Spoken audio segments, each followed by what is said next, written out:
Evet. Oo, Tamam. Kasık var. Tamam oldu. Hadi bay bay. O kaşıktan duman çıkıyor Ne buraya. yapıyorsunuz? Bir anlatır mısınız bana? Limonata. Kasıktan duman çıkıyor. Evet. Limonatayı nasıl yaptık? Bir tarif eder misiniz? Limonları böyle annem rendeledi. Evet. Kestik, sıktık suyunu. Evet.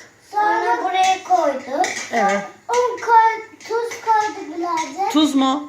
Ay şeker koyduk. Sonra. Evet. Şeker koyduk. Sonra çok kaynamış su koyduk. Evet. Şimdi de karıştırıyoruz. Evet. Sonra ne olacak Ama o? çok sıcak. Limonata. Evet. Soğutacağız onu. Ama çok sıcak. Bakın Evet. buradan dumanlar çıkıyor. Oo evet. Bayağı bir duman çıkıyor. Dumanlar da sıcak ama. Buraya getirdi çok sıcak oluyor. Annem tarhana çorbası da yapmış. Evet. Tarhana çorbası yaptım çocuklarıma. Limonata ve tarhana Burak, çorbası. limonata yapmak zevkli miydi? Zevkli de.